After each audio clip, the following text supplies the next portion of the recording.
It was supposed to be a simple family dinner, but let me tell you, evil doesn't always announce itself loud. Sometimes it hides in the laughter, in the glasses being filled, in the silence of a child too scared to speak. When that folded note touched my hand, I realized my own family wasn't breaking bread with me. They were sharpening knives. And Lord, I had to decide, play the fool or fight for my life. What would you have done? I always say, a quiet dinner table can tell you more about a family than all the talking in the world.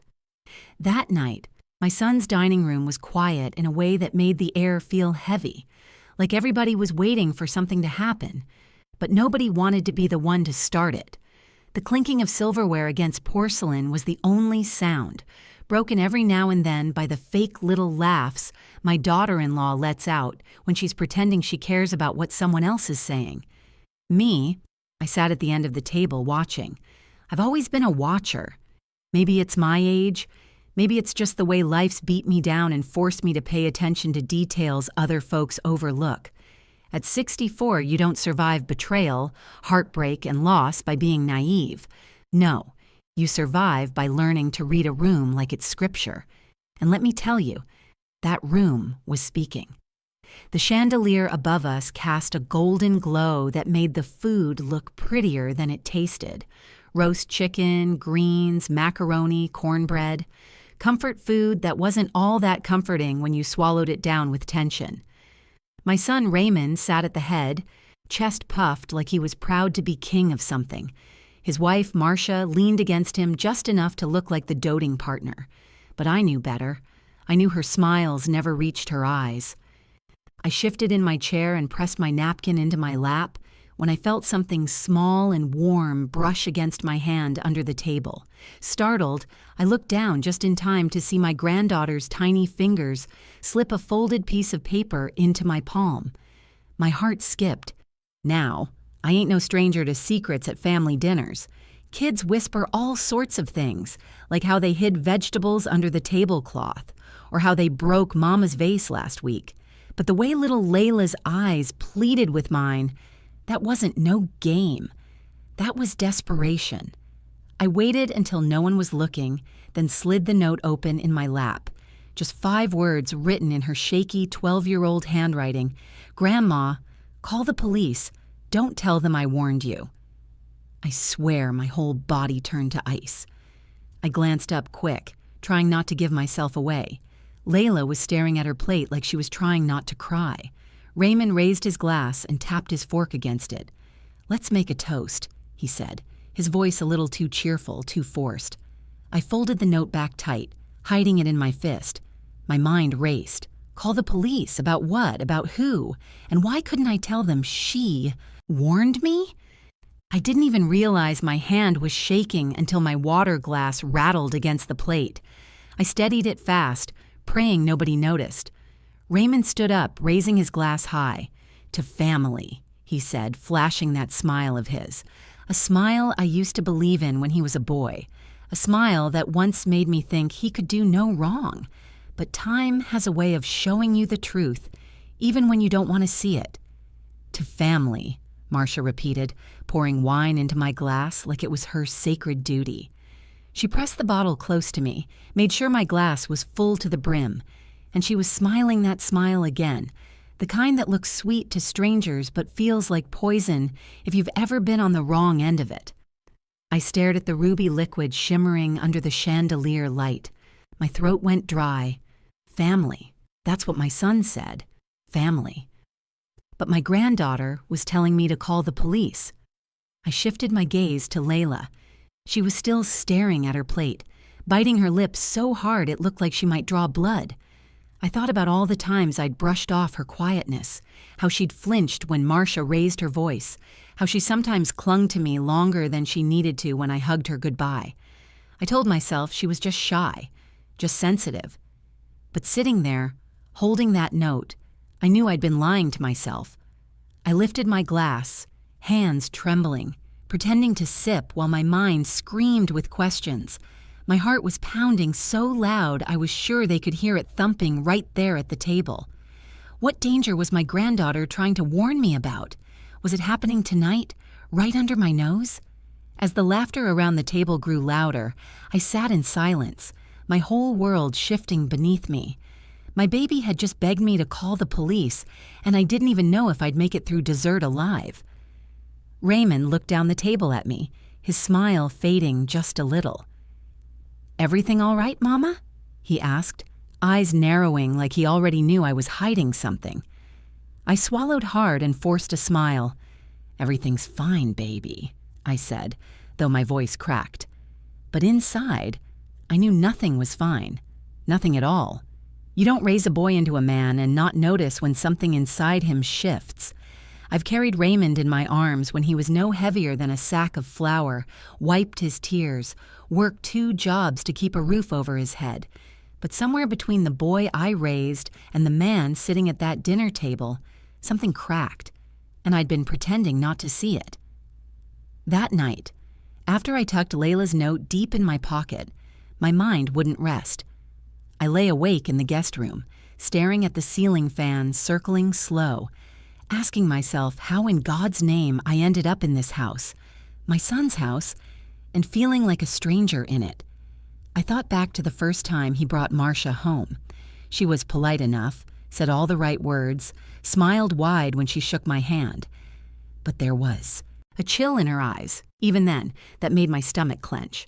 I told myself I was being too protective, that no woman was ever going to be good enough for my baby in my eyes. But sometimes your gut tells you the truth, long before your mind wants to admit it. Marcia didn't waste much time showing me where I stood. Every visit there was a little jab, soft enough to pass as a joke if you weren't paying attention, sharp enough to leave a sting if you were. "Raymond likes his cornbread fluffier, Mama," she once said, pushing my dish aside with a smile that never touched her eyes. Or, "Oh, we don't need those old stories again, do we? The kids have heard them already." I laughed it off because that's what women my age do. We swallow disrespect like bitter medicine, just to keep the peace. But every time she dismissed me, every time Raymond stayed quiet instead of defending me, I felt another little piece of my place in this family slipping away. I'd see it in small ways, too. How my old dishes I gifted them disappeared from the cabinets. How photos of me with Raymond as a boy never made it to the walls, replaced instead with glossy portraits of them and Layla that looked like magazine spreads. It was as though she was rewriting the story of his life, cutting me out like I was nothing more than a shadow in the background. And Raymond, my sweet boy, he went along with it. He'd grown from the little boy who used to slip handwritten Mother's Day cards under my pillow into a man who barely had the time to call me once a week. When he did call, it was quick, rushed. "You doing okay, Mama?" "Good. All right, I gotta run." That was my son. Too busy to ask about my health, my loneliness, or whether I needed help fixing the broken step on my porch. But I told myself it was just life. Men get married. They build their own homes. They forget their mothers a little bit. I told myself that's the natural order of things. Still, there were moments when the mask slipped, times I caught a whisper, too sharp and cutting to ignore. Once I came in from the yard earlier than they expected. I heard Marcia's voice float from the kitchen, low and harsh. "Once she's gone, we'll finally be free." My heart dropped into my stomach. Froze, listening. But then footsteps, laughter, and by the time I stepped inside, they were both smiling at me like nothing had happened. I wanted to ask, free from what? Free from me? But I bit my tongue. Because how do you accuse your own child of wishing you dead? How do you face that possibility without breaking? I carried that memory like a stone in my chest. And now, holding Layla's note, I couldn't ignore it anymore. The truth was circling back to me, forcing me to look it dead in the eye. That morning, I tried to act normal, sipping my coffee at the breakfast table, but I couldn't take my eyes off my granddaughter. Layla had those same soft curls Raymond had when he was her age, those big brown eyes that looked too old for her 12 years. "Sleep okay, Mama?" Raymond asked, not looking up from his phone. "Fine," I said. though it was a lie. My stomach churned like I'd swallowed gravel. Marcia set a plate of eggs in front of me, her tone sugar-sweet. "Eat up, Mother. You need your strength." Something about the way she said it made my skin prickle. I caught Layla staring at me, her fork untouched, her eyes wide and haunted. I smiled at her, trying to offer comfort, but she quickly looked down, stabbing her eggs without taking a bite. That day, after Raymond left for work and Marcia busied herself in another room, I took a walk with Layla, just the two of us down the street where no one could hear. "You all right, baby?" I asked, squeezing her hand. Her little chin quivered. She nodded, then whispered so soft I almost missed it. "Please don't tell them. Please, Grandma. They'll hurt me if they know I warned you." My knees went weak. "Hurt you? Baby, what are you talking about?" Her eyes darted around like even the trees might betray her. She swallowed hard, leaned in closer, and whispered, "They talk about you when you're not around. About making sure you don't stop them. About what's yours becoming theirs." Her voice cracked on that last part, and tears slipped down her cheeks. I held her tight, my mind spinning, my chest aching. This wasn't a child's imagination. This was fear carved into her bones. "Layla, baby," I said, brushing her hair back, "you can tell me anything. Grandma won't let anybody hurt you." But she just shook her head, trembling. She slipped another piece of crumpled paper into my hand, her tiny fingers shaking. When I opened it, my breath caught in my throat. "Don't drink what they pour." My heart stopped cold, and in that moment I knew my granddaughter wasn't just trying to protect herself. She was trying to save my life. I sat in that little guest room with the curtains drawn tight, the note clutched so hard in my fist the paper was damp with sweat. I read those words again and again. "Don't drink what they pour." I felt like the floor had given way beneath me. My chest hurt, like my heart was pressing against my ribs, trying to escape. I thought about the dinner table, about the way Marcia leaned in all smiles while she filled my glass to the brim. I remembered her hand resting on Raymond's arm, the way they both watched me lift that wine to my lips. I hadn't taken a sip, thank God, but Lord, had I been one swallow away from never waking up again? I sat down on the edge of the bed, staring at the flowered comforter, like it could give me answers. My head was buzzing. Why would they want to harm me? What could they gain? I had no money worth killing for.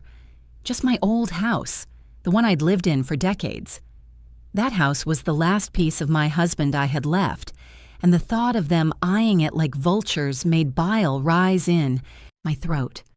I pressed the paper to my chest and whispered, "Lord, what am I supposed to do?" For years, I'd ignored the little signs, the missing dishes, the whispered insults, the way my son grew distant, as if the woman beside him had pulled him so far into her orbit there was no room for me anymore. But now, with this note in my hand, I couldn't pretend it was just rudeness or thoughtlessness. This was danger, real danger. I needed to keep my wits about me. At dinner the next evening, I forced a smile when I joined them at the table. My stomach was in knots, but I couldn't let it show. Raymond was carving the chicken, laughing at something Marcia whispered in his ear. Layla sat stiff and silent, her eyes flicking toward me every few minutes, begging me to understand. I unfolded my napkin slowly, careful not to glance at her. I kept my hand steady, though every nerve in my body screamed. "Wine, Mama?" Marcia asked, already reaching for the bottle. I gripped my glass of water and shook my head. "No thank you, baby. My doctor told me to cut back." Her smile faltered for half a second, just long enough to chill me to the bone, before she pasted it back on and said, "Suit yourself." I caught the quick glance she shot to Raymond, and the way he looked back at her, eyes sharp, jaw tight. I pretended not to notice, pretended I was just an old woman too tired to argue, too polite to refuse outright. But inside, I was trembling. Halfway through the meal, I excused myself to the bathroom. My legs felt weak as I closed the door behind me, clutching the sink for balance. I looked at my reflection in the mirror, lined face, tired eyes, a woman who'd lived through storms and heartbreak and come out the other side. But tonight, I looked like a woman about to step into something darker than I'd ever faced. I unfolded the note again, the words almost seared into my mind now. Don't drink what they pour. I could hear their voices faintly from the dining room, muffled through the door. Raymond's laugh, Marcia's low murmur. My stomach turned. Were they talking about me? Were they wondering why I hadn't touched their wine? I pressed both hands against the sink, whispering a prayer I could barely form. God, give me strength. Don't let me be blind again. When I stepped back into the dining room, the conversation hushed just a beat too quickly. Raymond looked at me with that same strange squint he'd given me the night before. "Everything all right, Mama?" he asked again, like he already knew it wasn't. I forced my lips into a smile, even as my pulse pounded in my neck. "Everything's fine, baby," I said, my voice shaky. But as I sat back down, I couldn't shake the thought burning in my mind. My granddaughter was warning me of something deadly, and I didn't know how much time I had before they made their move. That night, I lay awake again, the walls closing in. Every sound in the house made me jump. A floorboard, creak, a whisper of wind through the window, the clink of glasses downstairs. I thought of Layla, her little face tight with fear, her trembling hands. My sweet grandbaby, too young to carry a secret like this. She'd risked herself to save me, and now the weight of it sat heavy on both of us. I closed my eyes and pictured her note. Just 5 words, but they carried more power, more terror than anything I'd read in my life. And I knew one thing for sure. The next time I saw my son and his wife smile at me across that table, I'd never see them the same way again. Because once a child warns you of poison in your cup, you can't ever look at family the same. Sleep didn't come easy that night. I turned from one side to the other, staring into the dark like answers might be hiding there. My bones ached, not just from age, but from the weight of all the memories pressing down on me. Holding Layla's notes in my mind, I couldn't stop replaying every little moment that had led us here. Things I once brushed off as harmless now felt like stepping stones to something uglier, something deadly. I remembered the first time Raymond asked me for money after marrying Marcia. It was a small amount, or so he said, just to tide them over until payday. "Mama, you know I'll pay you back," he told me, kissing my cheek like he did when he was still my little boy. I didn't hesitate. That's what mothers do. We give. We stretch ourselves thin so our children don't have to feel the world's bite. But payday came and went. Then another. The money never returned, and the requests grew larger, always dressed in excuses. A late bill here, a car repair there. And when I finally had the courage to remind him, Marcia would cut in, smooth as butter. "Oh, don't worry about it, Mother," she'd say with that polished smile. "It's family. What's money between us?" Her words wrapped in honey, but I felt the sting underneath. Family, she called it, but I could hear the truth plain. We're entitled to whatever you have, and you better not question it. At first, I told myself it was normal. Times were hard, after all.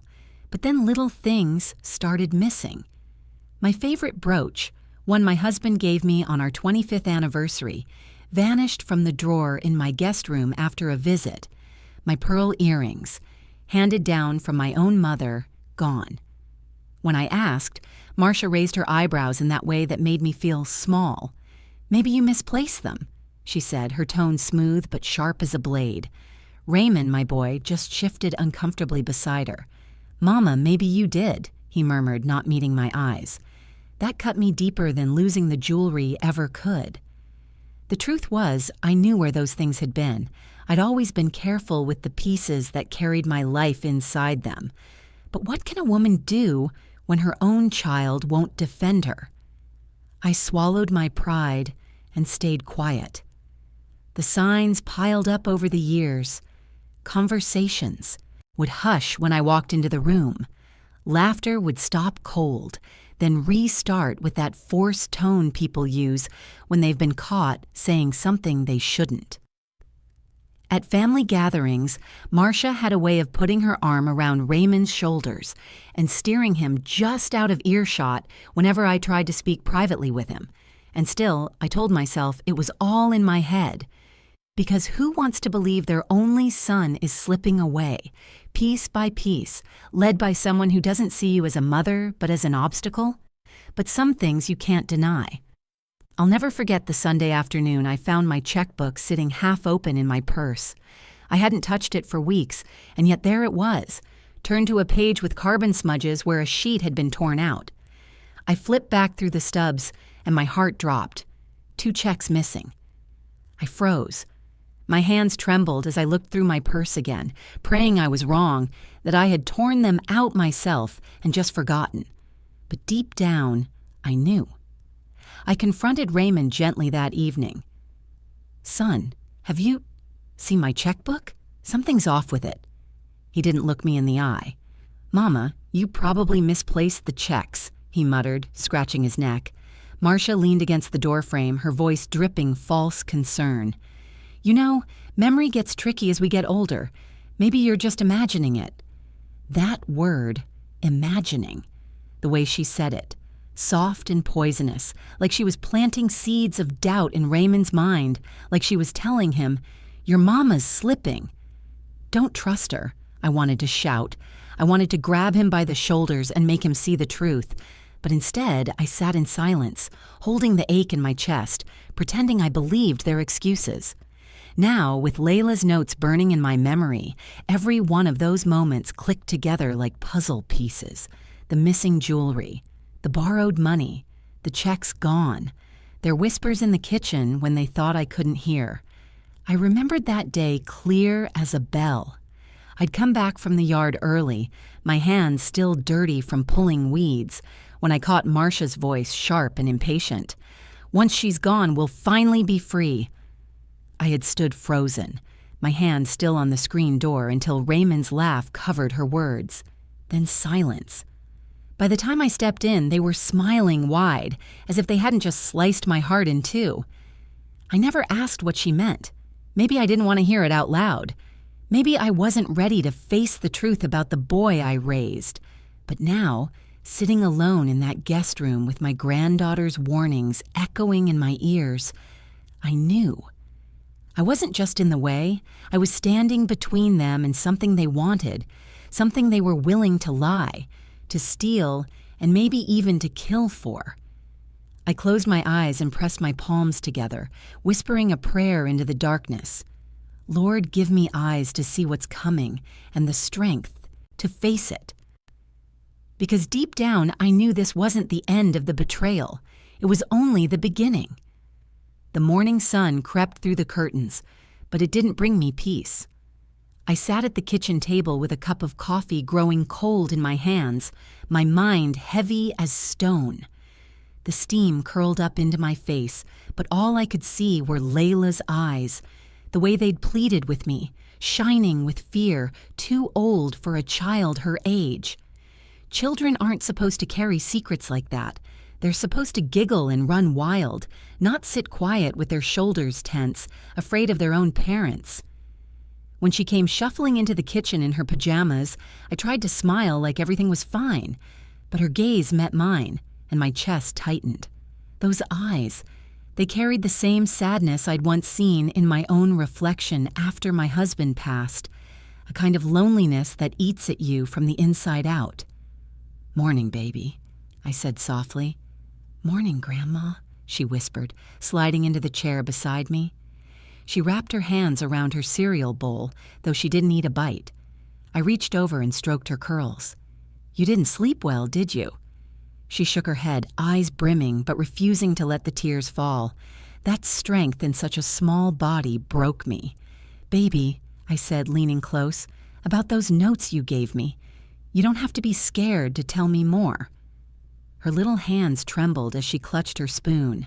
"If they find out, Grandma, if they know I told you, they'll hurt me." Those words cut through me like a blade. I wanted to pull her into my arms, shield her from everything, tell her nothing would ever touch her again. But I also knew I had to tread careful. If her parents were dangerous enough to make her write warnings, then she was already living in a minefield. One wrong move and she'd pay the price. I cupped her cheek, forcing her to meet my eyes. "I won't tell them a word, baby, not one word. You can trust me. I'm your grandma. It's my job to protect you." Her lower lip quivered. She leaned closer, whispering so low I had to strain to hear her. "They say things when you're not here, about how you're too stubborn, about how you won't sign things over, about how once you're gone, it'll all be easier." I froze. My grip on her tiny hand tightened without meaning to. She winced, and I quickly softened my touch, kissing her knuckles. "They talk about what's yours being theirs," she went on, eyes darting toward the doorway like a shadow might come creeping through at any second. "They said you don't deserve the house anymore, that you're too old to live by yourself." My throat closed up. That house, my husband's house, my family's house, it was all I had left of the life I'd built with my own two hands, and here they were, circling it like wolves, scheming about when I'd die so they could claim it. "Baby," I whispered, fighting to keep my voice steady. "Is that why you wrote me those notes? Because you heard them talking about hurting me?" She nodded slowly, tears spilling now. "I heard Mama tell Daddy to stop waiting. She said, 'Why drag it out? Just pour her drink and be done with it.'" My blood ran cold. I clutched her close, rocking her gently like she was a baby again, though my own body was shaking. I couldn't let her see how terrified I was. I had to be her anchor when the ground beneath us was crumbling. "You did the right thing, Layla," I murmured into her hair. "You're so brave. You saved me, baby girl." She clung to me, sobbing quietly, her small frame trembling in my arms. And while I held her, fury built up inside me, hot and sharp. This wasn't just betrayal anymore. It was evil. My own flesh and blood conspiring with a woman who never loved me, plotting to erase me from the earth for a house.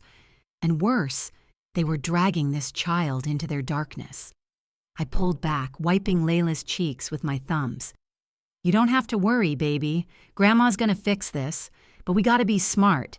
You hear me? We don't let them know we're onto them." Her eyes widened, searching mine for proof I could keep my word. I gave her the strongest nod I could manage. Before she could answer, footsteps echoed from the hallway. Layla froze, panic flashing in her eyes. She shoved her hand into her pocket, pressing something small into my palm. I hid it quick as Marcia entered the kitchen, her smile painted on like always. "Well, isn't this sweet?" she said, her voice smooth as glass. "Morning coffee with Grandma." Layla lowered her head, stirring her cereal as though she hadn't spoken a word. I forced a smile. "Just a little morning chat," I said, slipping the folded scrap of paper into my robe pocket before Marcia could notice. Her eyes lingered on me, too sharp, too curious. Then she turned her attention to Layla. "Eat up, baby. You don't want to be late for school." After she left the room, I pulled the paper from my pocket under the table. My hands trembled as I unfolded it. 5 more words written in that shaky child scrawl. "Don't drink what they pour." My breath caught in my throat. It wasn't just a warning anymore. It was confirmation. And for the first time in my life, I looked at my son and his wife not as family, but as predators sitting at the table, smiling while they sharpened their knives. That night, I sat alone in the guest room, my fingers tight around that crumpled piece of paper like it was my last lifeline. "Don't drink what they pour." Those words kept circling my mind until they dug deep into my bones. I could almost taste the bitterness of the warning on my tongue. I thought back to that dinner table, how Marcia's hand lingered a little too long as she poured the wine, how her eyes flicked toward Raymond like she was waiting for him to notice. The way my son smiled at me, urging me to raise the glass like it was a celebration, when really it could have been my funeral. I shuddered. Lord, had I been sitting there one sip away from death while my grandbaby begged me silently to live? My stomach turned. I needed to know if this was just paranoia or if my granddaughter's words were the truth. I couldn't rest without answers. So when the house finally grew quiet, I slipped out of bed. My knees popped as I moved, the old bones complaining, but fear carried me steady. I crept barefoot into the kitchen, every floorboard creak sounding louder than thunder. My heart beat so hard I was sure it might wake the whole house. The wine bottle sat on the counter, the same deep red liquid glistening under the dim light from the window.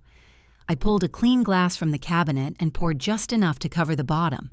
I lifted it to my nose, breathing in slow. It smelled like wine should smell. Sweet, sharp, a little sour. But there was something else. A faint bitterness that stung the back of my throat before I even took a sip. I set the glass down fast, my hand trembling so bad the liquid sloshed against the rim. No, I whispered to myself. Don't be foolish. Maybe it's just me imagining things. Still, I couldn't let it go. I opened the cabinet under the sink, where Marcia kept her cleaning supplies. Something caught my eye. A second bottle. Same label, same brand, but when I lifted it, the seal had been broken. My heart dropped. I twisted the cap slowly and sniffed. My stomach lurched. It wasn't the same smell as the first bottle. This one was harsher, almost chemical, like medicine gone bad. I staggered back, clutching the counter to keep from falling. What in God's name were they doing with 2 bottles of the same wine, one that smelled normal and one that smelled like poison? 1,000 thoughts ran through me. Were they mixing it? Testing it? Was this what Layla meant? I wanted to pour it all down the drain, every drop, but something stopped me. Proof. If I destroyed it, I'd only have my word against theirs. And Lord knows they'd twist it, make me look like some old woman losing her mind. No, I had to be smarter. I screwed the cap back on, careful to line it up exactly how I'd found it, and slid the bottle back into place. My hands were shaking so bad I could hardly breathe, but I forced myself to move slow. I couldn't let them know I'd been here. When I turned, my heart nearly gave out. Raymond stood in the doorway, shadows cutting across his face. His eyes narrowed at me and his voice was low, almost too calm. "Mama," he said, "what are you doing up?" My mouth went dry. I clutched the counter tighter, trying to steady myself. "Couldn't sleep," I muttered. "Thought I'd make some tea." His eyes flicked to the counter, to the glass with that small pool of red still sitting there. His jaw tightened. "You don't drink this late," he said, stepping into the room. The air thickened around me. My pulse thundered in my ears. I forced a smile, shaking my head. Just wanted to taste it. Didn't like it much. He stared at me for a long moment, his face unreadable. Then, slowly, he picked up the glass and dumped it down the sink. "You shouldn't be wandering around at night, Mama. It's not safe." The way he said it, "not safe," sent a chill crawling up my spine. I nodded quickly, clutching my robe tight around me. "You're right, baby. I'll head back to bed." He watched me walk past him, silent, his eyes burning into my back. I didn't breathe again until I was back in the guest room, the door locked, my body trembling like a leaf in a storm. I sat on the edge of the bed, staring at my shaking hands. My son, my own flesh and blood, standing in that kitchen like a stranger, watching me with suspicion, maybe even with malice. And all I could think was, if Layla hadn't slipped me that note, if I hadn't trusted her, I might not be here to tell this story. I pressed my palms together and prayed, not just for myself, but for that little girl who'd carried a burden far too heavy for her years. The wine glass was empty now, but its ghost haunted me. The bitter smell clung to my memory, a warning I could no longer ignore. Whatever game they were playing, I knew one thing for certain. It was life or death. And I had just walked too close to the edge. The next morning, I woke with my nerves still rattling from the night before. My sleep had been broken. Every sound in that house felt like a threat. A creak in the hallway. A soft knock against the wall. Even the hum of the refrigerator made me jolt awake. By dawn, my chest ached from holding my breath so long. I sat at the breakfast table trying to act natural, but my hands trembled so much I had to keep them folded tight in my lap. Marcia hummed as she scrambled eggs, her back turned to me while Raymond scrolled through his phone. Layla sat across from me, eyes lowered, chewing slowly, like she knew better than to make a sound. "Sleep all right, Mama?" Raymond asked without looking up. I forced a smile. "Fine, baby. Just fine." But my voice cracked, and I saw Marcia glance at me over her shoulder with that same smile that hid more than it showed. I knew then I couldn't stay another day blind to what was happening. I needed answers, proof, something solid to hold on to, because my granddaughter's warnings, my own suspicions, those wouldn't be enough if this turned into a fight. So later, when the house was empty, Raymond at work, Marcia running errands, Layla at school, I started looking. My heart thundered in my chest as I crept into their office. It wasn't snooping anymore. It was survival. The room smelled faintly of cologne and paper, the blinds drawn halfway shut. On the desk lay neat stacks of bills, papers scattered with Raymond's sloppy handwriting. I hesitated, but then pulled the drawers open, one after the other. Unpaid bills, credit card statements with balances so high my eyes widened, final notices from utility companies, letters stamped in red, past due, disconnection imminent. I pressed my lips together, bile rising in my throat. My boy, my flesh and blood drowning in debt. And instead of asking me for help straight, he was scheming behind my back. I dug deeper. That's when I found it, tucked inside a manila folder at the bottom drawer. A document with my name typed neatly across the top. I felt my knees go weak. It was a loan agreement. Thousands of dollars. Secured against collateral. Collateral listed as my house. My name signed at the bottom. My handwriting. Only it wasn't. The signature curled wrong, the letters crooked, like someone had practiced but couldn't quite get it right. My chest tightened so bad I thought I might faint. I clutched the paper to my chest, whispering, "Oh, Lord." He'd forged my name. My son, my own boy I'd raised with every ounce of love I had used my house, my safe place, as his lifeline to pay for debts I didn't even know existed. I sank into the chair, my hands shaking so bad I thought I'd tear the paper apart. Tears welled in my eyes, hot and burning. My mind tumbled through every sacrifice I'd made for him. Working 2 jobs when he was young, skipping meals so he could eat, praying over him every night, begging God to make him a good man. And this was what he'd grown into. I turned the pages in the folder, scanning through more papers. All the same. Applications, signatures, promises tied to my name. Some with dates from months ago, others more recent. My house wasn't just threatened, it was already tied up in his mess. A noise in the hallway jolted me upright. I stuffed the papers back into the folder, shoving it into the drawer, but not before slipping one copy into my robe pocket. My breath came fast, chest heaving, as the front door clicked open. Marcia's heels tapped against the hardwood. I darted out of the office, wiping my eyes, pretending I'd been wandering aimlessly. "There you are," she said, her voice silky but sharp underneath. She eyed me carefully. "Everything all right, Mother? You look flushed." I forced a weak laugh. "Just warm in here," I muttered, clutching my robe tight to hide the paper inside. She studied me for a long moment, that smile tugging at her lips, then shrugged. "Well, make sure you rest. You don't want to overdo it at your age." I shuffled past her, my knees wobbling, my heart screaming inside my chest. Back in my room, I locked the door and pulled the document out again, staring at the fake signature, the proof of betrayal. My son had crossed a line I never thought possible. He wasn't just planning my end, he was already carving up what I'd leave behind. I pressed my hand against my chest, tears sliding down my cheeks. "Why, Raymond?" I whispered. "Why would you do this to your mama?" But deep, down, I knew the answer. Desperation, greed, and maybe, just maybe, love turned cold under the influence of a woman who never saw me as family.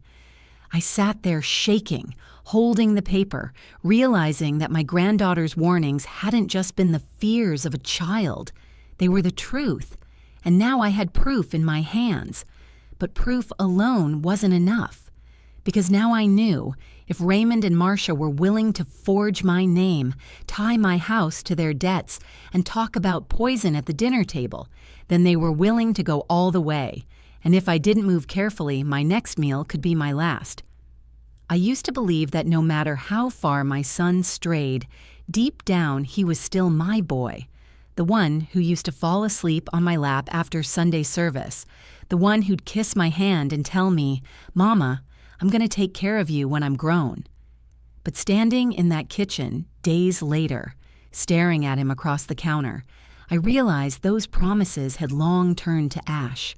I had tried to talk to him gently, to reach that part of him I prayed was still there.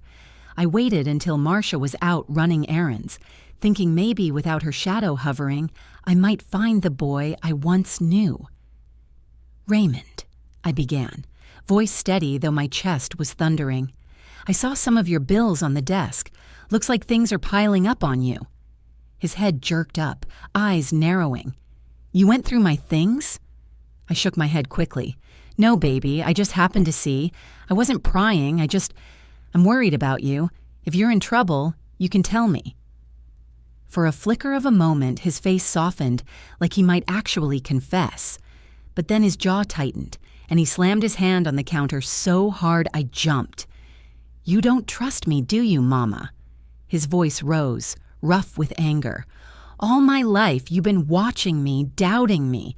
You think I can't handle my own affairs? You think I'm some little boy that needs saving?" Tears stung my eyes, but I swallowed them down. "No, baby, I don't think that. You just what?" he snapped. "You just think you can stick your nose where it doesn't belong? You just think you can hold on to everything, so I got nothing left? This is my life now, Mama, not yours." The silence that followed was thick, choking. He turned away, muttering under his breath, but I caught the words clear as day. "She's in the way." Before I could answer, the front door opened. Marcia walked in with shopping bags dangling from her hands, her smile stretching wide when she saw me. "Well, isn't this cozy?" she said smoothly. Raymond's anger drained from his face as fast as it came. He leaned back against the counter, crossing his arms, his eyes cold as stone.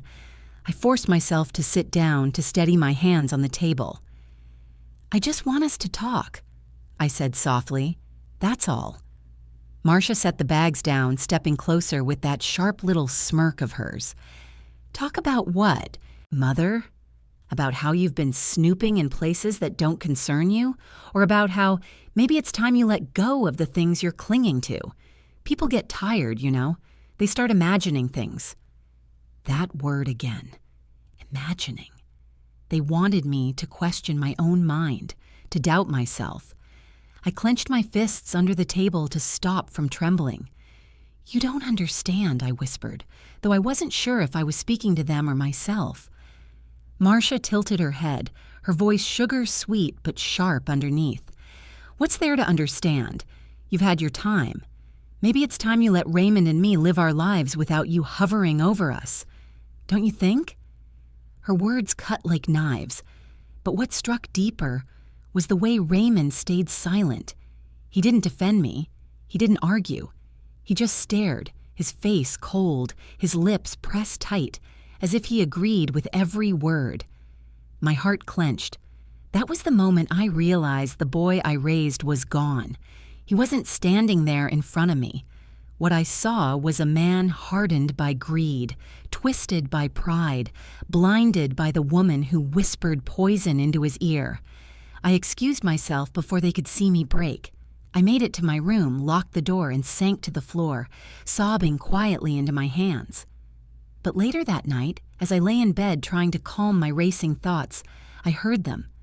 Their voices floated through the thin walls, low and hushed, "She's catching on," Marcia whispered. "You need to do something before she ruins everything." Raymond's voice followed, sharp and bitter. "I told you, I'll handle it. She doesn't know what's coming."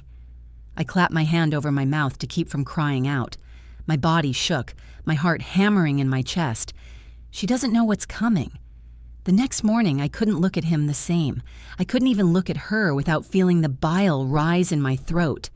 Every smile they gave me felt like a mask. Every word out of their mouths felt like a lie. But I kept quiet. I kept my head down. I ate the food they gave me, but never touched a drink. I laughed when they laughed, nodded when they spoke, played the part of the old, harmless mother. All the while, my mind raced. I thought of Layla, the fear in her eyes. I thought of the forged papers, the poisoned wine, the whispers in the dark. And I knew one thing with certainty. My blood may have birthed him, but his blood had turned cold. And if I wasn't careful, it would be my blood spilled next. By the time Sunday rolled around, my nerves were frayed like old rope. I moved through the house careful as a cat, my ears tuned to every whisper, my eyes sharp for every glance that lasted too long. I'd grown tired of pretending I didn't know, tired of hiding the terror that pressed down on me every time Marcia's hand brushed against my glass or Raymond's eyes lingered on me too long. But that morning, something inside me shifted. I woke with a calm I hadn't felt in weeks, the kind that comes not from safety but from resolve. I couldn't keep tiptoeing around, waiting for them to make their move. If I stayed quiet, they'd win. And I wasn't raised to bow down to wickedness, not when my life and my granddaughter's life were on the line. We sat at breakfast together, the three of us at the table, while Layla picked at her food in silence. The smell of bacon and toast filled the room, but it might as well have been poison for how heavy it sat in my chest. Marcia moved with her usual smile, sliding a glass of juice toward me.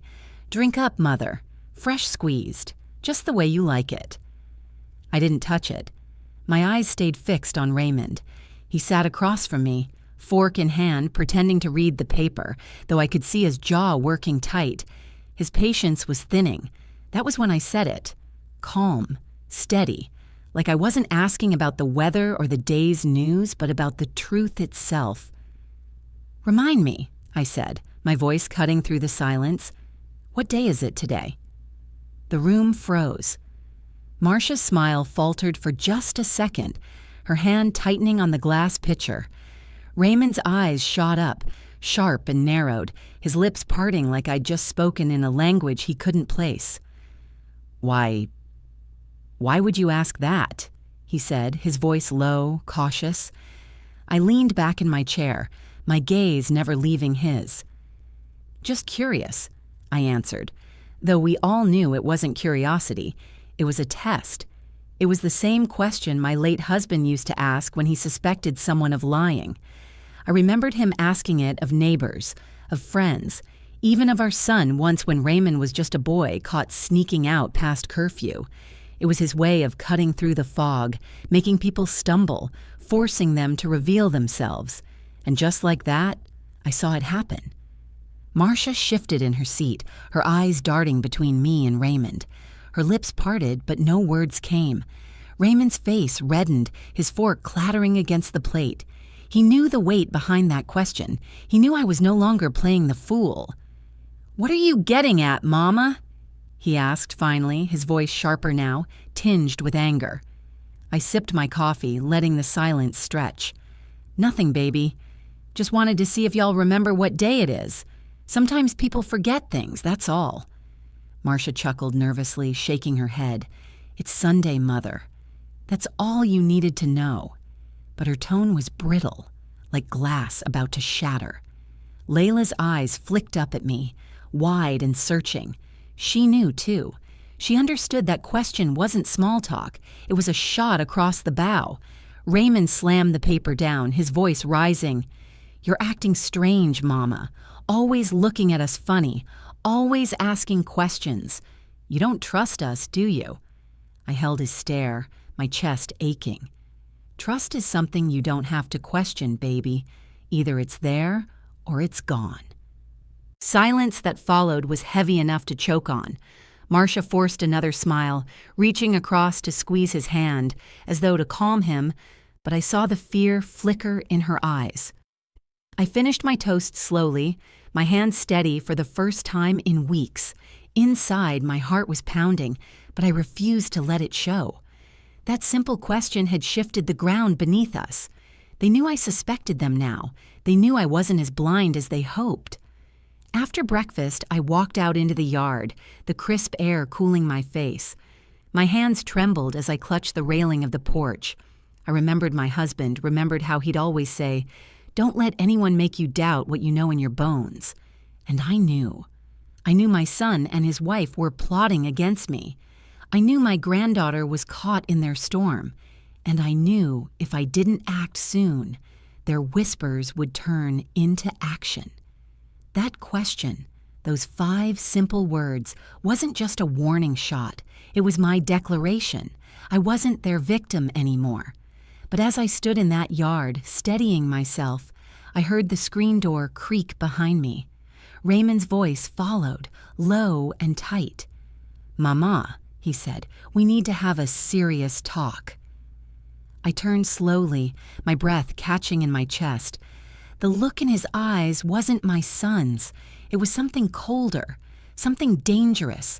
And in that moment, I realized whatever came next would decide whether I walked out of this house alive.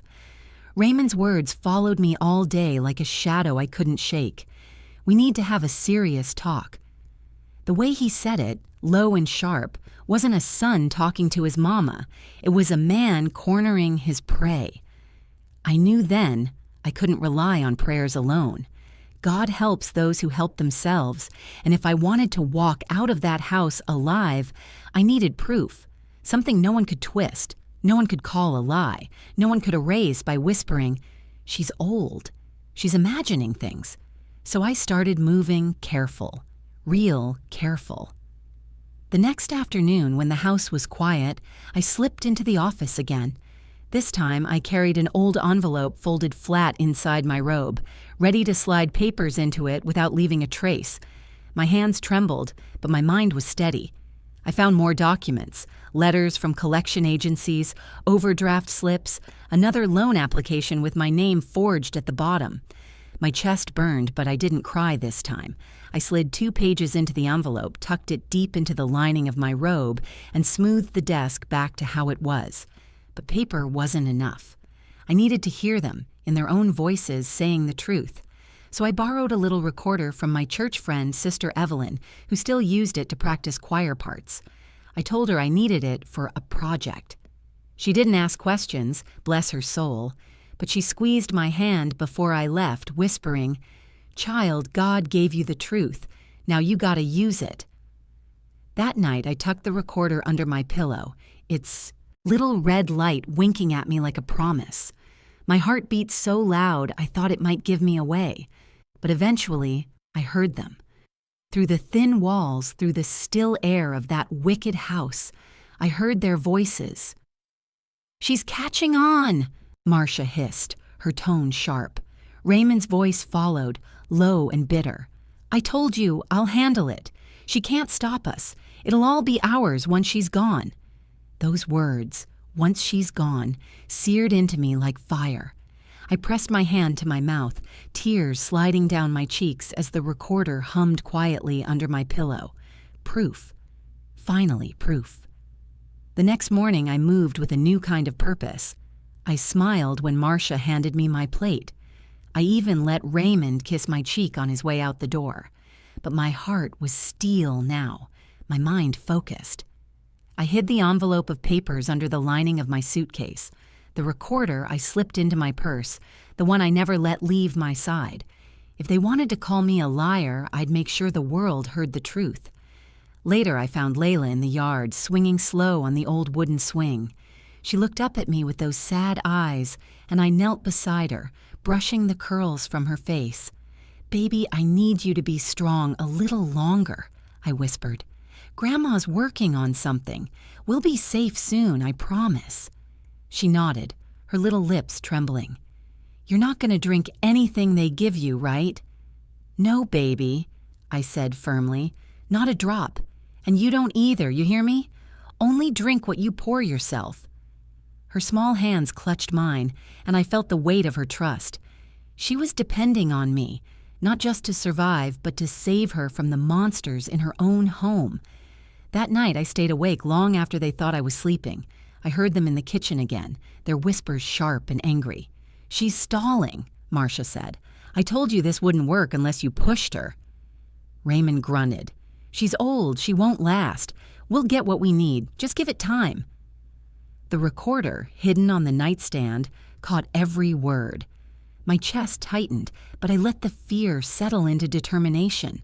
By the time dawn came, I was ready. I'd collected enough. Papers, recordings, memories burned into my granddaughter's eyes. Proof no one could ignore. I looked at myself in the mirror, the lines on my face deeper than they'd ever been. But my eyes were sharp again, the same eyes that once stared down hardship, loss, and loneliness. "You're not crazy," I told my reflection. "You're not imagining things, and you're not going down without a fight." I pressed the recorder to my chest, whispering a prayer over it. Because soon, very soon, someone besides me and Layla was going to hear the truth. And when they did, there'd be no going back. By the time Monday arrived, I felt like I'd aged 10 more years. Every nerve in my body was raw. Every step I took felt like walking on glass. But tucked inside my purse, buried beneath a folded handkerchief, was my salvation, the recorder filled with their whispered plans and the copies of the forged papers. My proof, my lifeline. I waited until Raymond left for work and Marcia drove off with her shopping lists. When the house went still, I reached for the phone on the nightstand. My fingers trembled as I dialed, my heart pounding so loud I could hear it over the ringing. 911, what's your emergency? For a second, my throat closed. All I could think was how many times I'd told myself not to make a fuss, not to trouble anybody. But that voice inside me, the one that had kept me alive this long, cut through the fear. "My name's Lillian Carter," I whispered. "I'm at my son's home, 210 East Ridge. I believe my life's in danger. I have proof. Please send someone quiet." The dispatcher's tone softened. "Stay on the line with me. Are you in immediate danger right now?" I glanced around the empty guest room. "Not at this moment, but they're planning something. I don't have much time." She asked a few more questions, her voice steady while mine quivered. By the time we hung up, she'd promised to send 2 plainclothes officers within the hour. "Stay calm, ma'am. Don't confront them," she warned. I set the phone down, my hands shaking. I'd done it. After all the years of swallowing disrespect, after all the nights of praying and pretending, I had finally spoken out loud what they were doing, and it felt like pulling a splinter from my heart. When the knock came, it wasn't loud, just 2 soft raps at the back door. I peeked out and saw a tall black woman in a simple blazer and a stocky man beside her, both holding up badges. I let them in quick, closing the door behind them. "Mrs. Carter?" the woman asked gently. "Yes," I breathed. "Come on in." I led them to the kitchen, my hands trembling as I pulled the envelope and recorder from my purse. "It's all here," I whispered. "They're planning to kill me from my house. My granddaughter. She's scared to death." The man took the papers, flipping through them, his brows furrowed at the forged signatures. The woman clicked on the recorder, listening for a few seconds, then exchanged a look with her partner. "This is serious," she said quietly. "We'll open an investigation right away. But for now, you need to keep acting normal. Don't let them know you called us." "I'm scared they'll do something before you can stop them," I whispered, clutching the counter. She nodded. "We'll put an officer nearby tonight. If anything happens, we'll be ready. Do you have anywhere safe to take your granddaughter?" I shook my head. "Not without tipping them off." "Then we stay close," she said firmly.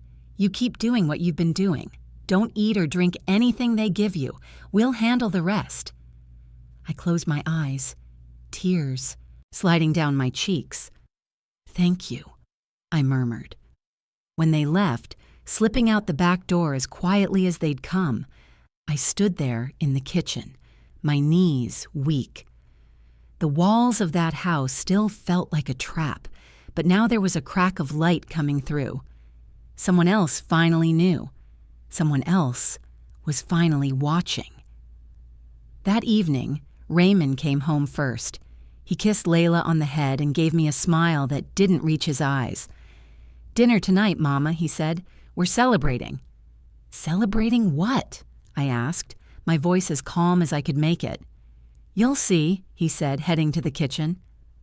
Marcia arrived soon after, her heels clicking on the tile.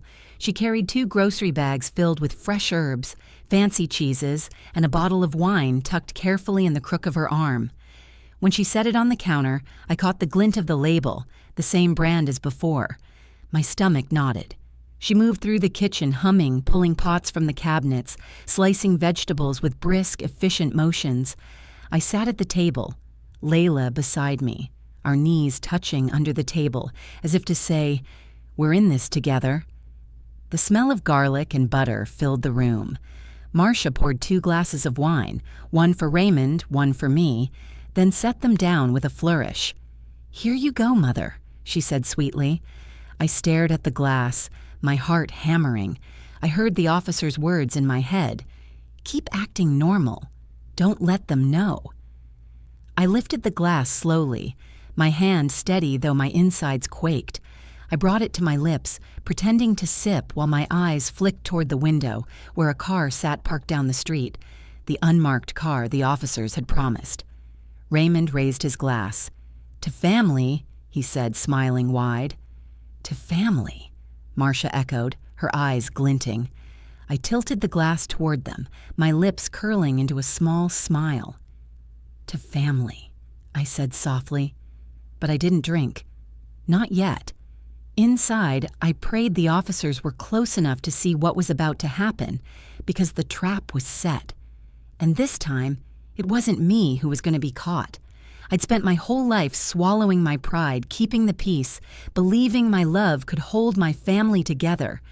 But as I sat at that table with my glass of poison in front of me, I knew love wasn't enough anymore. I had to survive, for me and for the little girl sitting at my side whose fingers trembled in her lap. The dining room was warm, the chandelier throwing golden light across the plates. Roast lamb, green beans, potatoes. It smelled like Sunday dinner used to smell when my husband was alive. Back then, the food was love. Now it felt like a weapon. Raymond raised his glass again, his eyes fixed on me. "Drink, Mama," he said softly. "We've been waiting all night." I met his gaze and smiled, steady as stone. "Of course, baby," I said, tilting the glass slightly. My lips brushed the rim, but I didn't let a drop pass. Out of the corner of my eye, I caught the movement outside, the faint shape of a car door opening down the street.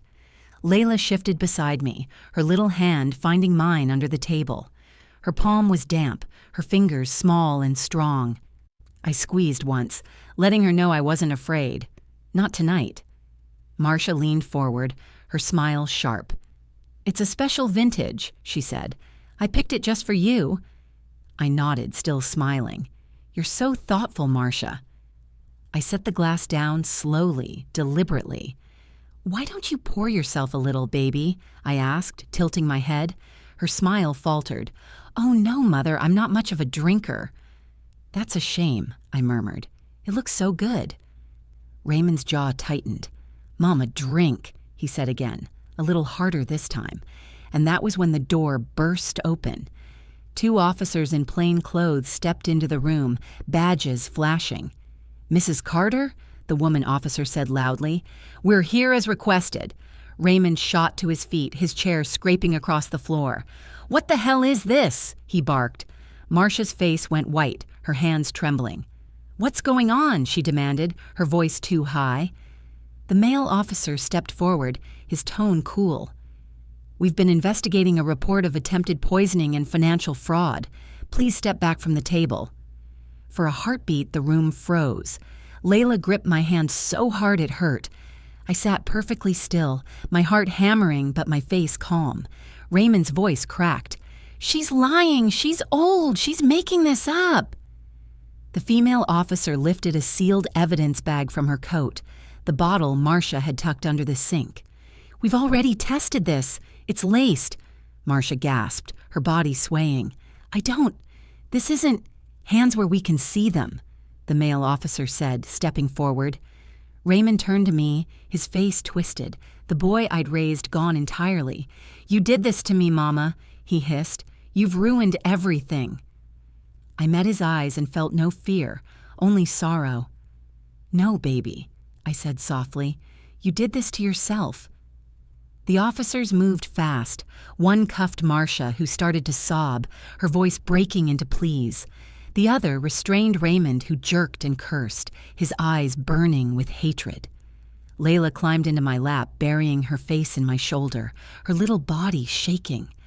I wrapped my arms around her, holding her close, rocking her like I used to when she was a baby. "It's over, baby girl," I whispered. "It's over now." The officers read them their rights, their voices steady. They bagged the glasses, the bottles, even the recorder I'd handed over with trembling fingers. Every piece of evidence that had been our secret was now laid out on the table, plain for the world to see. Raymond sagged in the officer's grip, his head hanging. For a second, he looked up at me, and I caught a flicker of the boy he once was, the boy who used to bring me dandelions from the yard. But then it was gone, replaced by a stranger's glare. "You think you won?" he spat. "You'll regret this." I held him in my eyes, steady as a mountain. "No, baby," I said quietly. "I'll sleep tonight." They led him and Marcia out of the house. The screen door slammed shut behind them, and the silence that followed was so deep I could hear the ticking of the kitchen clock. I stroked Layla's hair, my tears finally spilling. Not from fear now, but from release, from the weight lifting off me, heavy as the grave, but finally gone. The woman officer touched my shoulder gently. "We'll take it from here, ma'am. You and your granddaughter are safe now." I nodded, still holding the child in my arms. "Thank you," I whispered. When they left, the house felt different. The walls still stood, but the danger had been stripped out of them like poison drawn from a wound. The air was clean again. I sat at the table a long time, Layla asleep against my chest, her breath warm on my skin. The untouched glass of wine still sat in front of me, red as blood. I pushed it away, because tonight I had chosen life. And for the first time in weeks, I wasn't afraid of the dark anymore. The night after they took Raymond and Marcia away, the house felt hollow. No shouting from the kitchen, no tense silences at the table, no footsteps pacing the hall outside my room, just stillness. I sat in the living room with Layla curled against me, the glow from the lamp casting soft light across her sleeping face. I stroked her hair, breathing in the sweet, innocent scent of a child who finally felt safe enough to rest. For the first time in weeks, I let myself cry. Not the quiet tears I'd held back in the bathroom, not the silent sobs into my pillow. This time, I let the grief pour out of me, hot and unashamed, until my chest ached. I mourned the boy I'd raised, the promises I'd believed, the family I thought I had. I mourned the dreams of a son who'd grow into a man of honor. Instead, I was left with the truth. My flesh and blood had turned against me. But woven into that grief was relief. Relief that I was still alive. Relief that my granddaughter would no longer carry her secret alone. Relief that the truth had finally come to light. The next morning, the police returned with updates. The officers sat across from me at the kitchen table, their notepads ready. "Mrs. Carter," the woman officer began gently, "we've confirmed everything you provided. The wine tested positive for toxic substances. The forged documents were traced back to your son's computer. The recordings you gave us, they're damning." I nodded, my hands folded tight in my lap. My heart cracked, hearing it laid out plain like that, but I didn't flinch. "So what happens now?" I asked, my voice steady. "They'll face charges for attempted poisoning, fraud, and conspiracy," she said. "It's serious. And it won't just disappear." I exhaled, my shoulders sagging. It was justice, but it felt more like tragedy. When the officers left, I walked through the house, touching the walls, the furniture, the memories that still lingered there. This was the home I'd built with my husband, the place where we raised Raymond, where laughter once filled the halls. Now those same walls had witnessed betrayal, lies, and near death. In the yard, the sun shone bright. Layla sat on the old swing, her bare feet dragging in the dirt as she swayed back and forth. I joined her, lowering myself onto the porch step, watching her quietly. She looked lighter somehow, as if a shadow had lifted from her small shoulders. "Grandma?" she asked softly, her voice carrying across the warm air. "Yes, baby." Are they coming back?" Her little face tightened with worry. I shook my head. "No, baby. They won't be back here. Not ever again." She studied me for a moment, then nodded slowly. "Good," she whispered. "I don't like the way they looked at you." Her words broke something inside me and stitched it together all at once. I walked over, lifted her from the swing, and held her close. "You saved me, Layla," I whispered. "Your courage saved both of us. Don't you ever forget that." Her little arms wrapped tight around my neck. "I just didn't want you to go away," she said against my shoulder. I kissed her curls, tears slipping down my cheeks. "I'm not going anywhere, baby girl. Not while I've still got breath in me." The days that followed blurred together. Phone calls from lawyers, visits from officers, whispers among the neighbors who'd caught wind of the scandal. Some shook their heads, some offered prayers, some just stared, but I held my chin high. One evening, I sat on the porch with Layla beside me, watching the sunset paint the sky in shades of gold and crimson. The cicadas sang their summer song, and for the first time I felt peace settle over me like a blanket. I thought of my husband. I imagined him watching from above, shaking his head with sorrow but proud that I had stood firm. I thought of Raymond, not as the man who tried to kill me, but as the little boy who once pressed wildflowers into my hands. That boy was gone, but I still prayed for his soul. Sometimes love means letting go, even when it rips you in two. As the evening deepened, I spoke softly, more to myself than to Layla. Sometimes the people you raise will break your heart in ways you never thought possible, but the ones who reach for your hand in the dark, the ones who risk everything to protect you, they're the ones worth living for. Layla turned her face toward me, her eyes wide and solemn. "That's us, isn't it, Grandma?" I smiled through my tears, pulling her closer. "Yes, baby, that's us." The porch light flickered on as night fell, and I whispered a prayer of gratitude into the twilight.